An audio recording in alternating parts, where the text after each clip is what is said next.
All right, guys, welcome to the channel. Today, we are checking out the most realistic general aviation aircraft in today's video.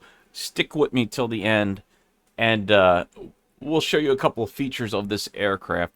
So this is the Just Flight PA28 Turbo Aero 3.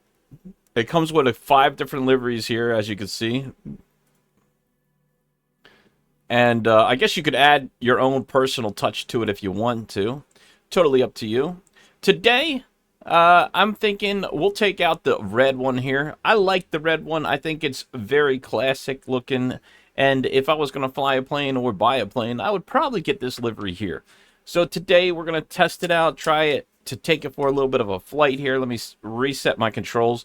The good thing about Microsoft Flight Simulator is that some of these in 2024 are already preset to the aircraft, but you can change the settings if needed by going into your settings mode, okay? Which, to be honest, I totally forgot where they're at.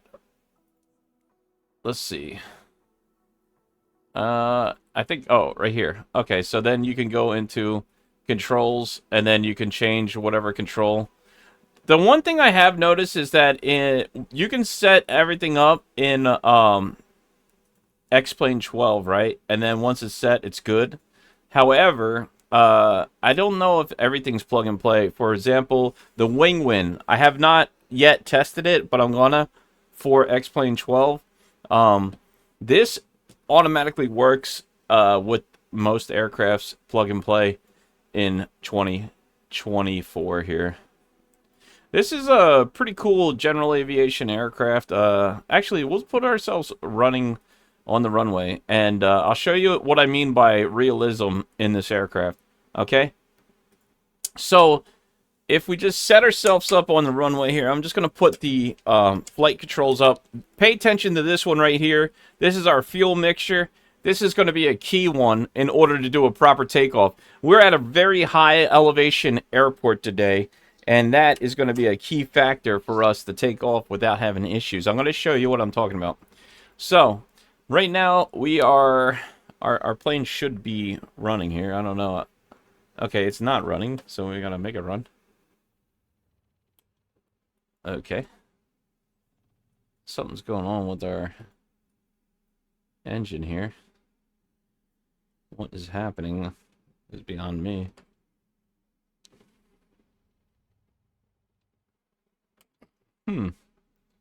That's weird.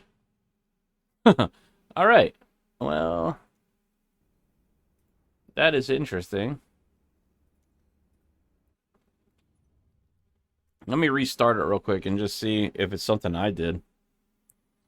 Anyway. Let's try that one more time, ladies and gentlemen. If you guys are new to the channel, consider subscribing, smash a thumbs up. I'll leave a link for all the equipment that I use in the description below. If anybody's interested in supporting the channel, that's a good way to help. Okay, I have a feeling that... There we go, there we go. We need a little bit more power in the throttle. That's what it is. So, alright, we have our power set now. I want to show you something here. If you look at these RPMs, we're at a high elevation airport here. Look how... drastically. Even if I put in 30 pounds of pressure right here, we still have a low RPM, as you can see in this section. So if I thin out the mixture here, so the mixture is the red one. Now watch what happens when I thin out the mixture. You see our RPM start jumping? Because it's too rich at a high altitude, so it's an issue, right? We could take out a little bit of that. So if you're going to try to put full fuel in here, like this, rich, and mixture and try to take off, you're going to have a big issue trying to take off because you're not going to get enough airspeed in order to do it. So you're definitely going to have to thin out your mixture as needed here. And then we pull the propellers back there a little. And now we have enough power to go ahead and take off. That's one of the things that I noticed with this aircraft at high elevation, low elevation. It tends to... do this, which is a relatively nice feature here. And of course we'll put one notch of flaps in and press the brakes off here. I'll put full power in, Now, they said the characteristics of the flight handling with this aircraft are super realistic to real life, and that's what most real-world pilots say about this aircraft. So that is pretty cool. As you can see, it's taken quite a long time. We got a very long runway, and it's probably because we are at a high altitude, so it takes a lot longer to get the plane rolling and up to speed, especially considering we have high mountains and terrain in the area as well. Just above 80 knots here, and we'll start to pull back and start rotating the aircraft. So I'm just going to go ahead and hold the yoke, pull him back. We got a positive rate. I'm going to pull up the gear just to give us a little bit more airspeed. Looks like the wind is slightly in our direction here. Flaps are now coming up. Now this is where you got to be careful. We are going to go over this ridge here. Once we go over the ridge, we're going to get a little bit of turbulence as well. And it's a steep drop off. I had trouble coming back to this airport for landing. As you can see, we just passed over that ridge. And let's see if we can come back around for a landing here. Now, I got to be careful of my settings with my aircraft, considering that we are at high elevation. I don't want to overexceed the aircraft or pull too hard on the controllers. I have done that before and accidentally crashed the aircraft in testing this out. I heard this is realistic as far as realism goes. I absolutely love this plane. I think it's very easy to fly, easy to handle. You know, you got a really good, nice general aviation aircraft. We can fly through this valley if you wanted to. I mean, really pleasure to fly. You do have different avionics as well. You got this little tablet here. And if you don't want to see that because you want more realism, you could go ahead and click that button and it turns it right off. So, really easy to use. And if you want different avionics, you can switch it out so you can see where you're going here. I prefer this one here, and I'll just get rid of that. That will take a minute to boot up. I believe that, yeah, there it is, okay. And we'll wait for that to boot up. And in the meantime, we'll try to turn back around here without hitting any of these mountains. Definitely got to be careful in the terrain. You can feel the updraft and downdrafts around here. So definitely be aware of what you're doing. Let me see. I'm over here thinking like it's X-plane. I'm going to try to not crash here. I'm going to try to fly back through this way without hitting these mountains. I'll just use the mountains as my... Let me level off here and get a little bit of airspeed. Definitely, you got to know these mountains in order to fly this. So I'm going to keep turning here. Try not to hit anything. See, this is what I'm talking about where you get yourself into trouble. Now, I got to keep airspeed up and keep us level enough to get over this ridge. Once we get over this ridge, I can go ahead and start turning, and then I can drop the nose to pick up some airspeed. Probably not the best ideal situation for an aircraft to do here. We'll try to go back to the runway for a landing, and there's the runway there. I did do a MD-11 or MD-80, I think it was an 82.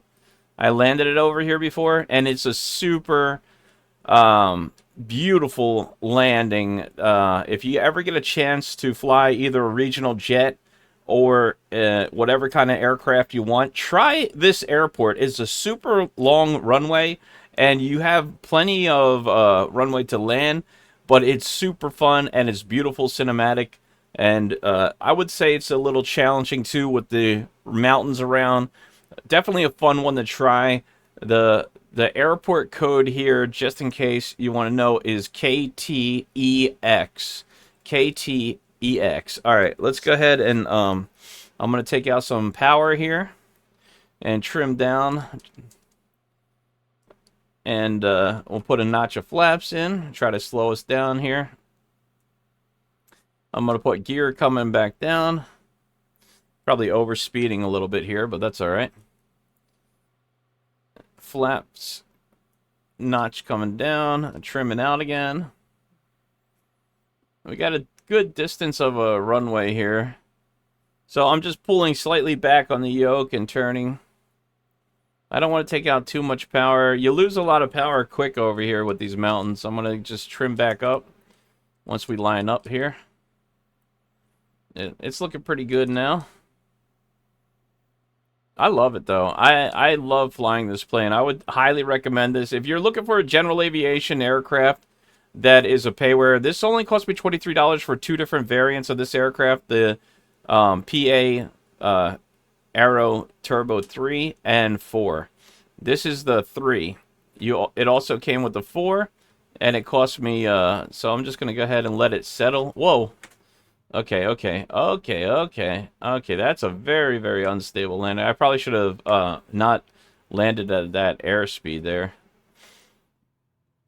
But I didn't want to hit the brakes. Alright, I'm going to start hitting the brakes now a little bit.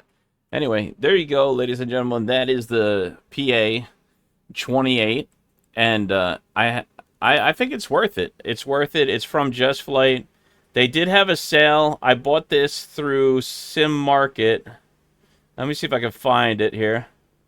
Let's see if it's still on sale. Yeah, so I bought it through here. And I went here and aircrafts. Just in case. I mean, I think you could get them cheaper through here. I don't know where they are, but they're somewhere in here. At least they were here on sale. From Just Flight, but I don't know if they're still for sale or not. I don't see them anymore. Maybe they took the sale down, but they're nice aircrafts. I recommend them. They might still be up on Just Flight's website too. You can go to.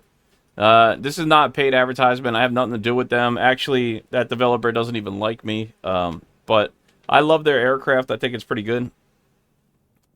And I recommend it, you know. Last time I did a video on his CRJ, or the Professional, the 146 Professional.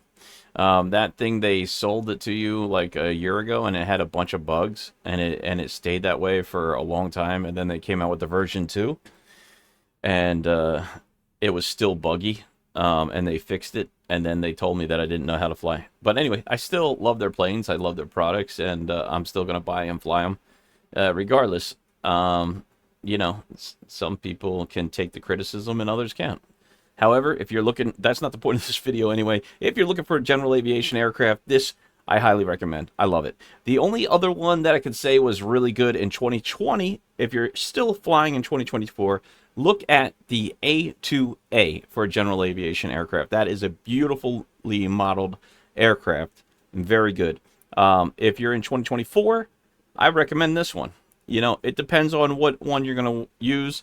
And if you're just learning to fly with like the 172 or something like that, this is a little bit more advanced than that. However, this is a good one to really get familiar with the sim and not waste your time spending all the money on all these other little ones that you might think are good and then they turn out to be not as good. Like Coronado makes good aircrafts, but they're more visually good than they are system-wise. If you're looking for something that actually works and flies for general aviation, if you're into that and looking to learn about that, this would probably be the one that you want to get your hands on. And that's all I got to say about that. I hope you guys enjoyed this video. Consider subscribing to the channel. Smash the thumbs up if you like this video. And I will see you in the next one. Bye now.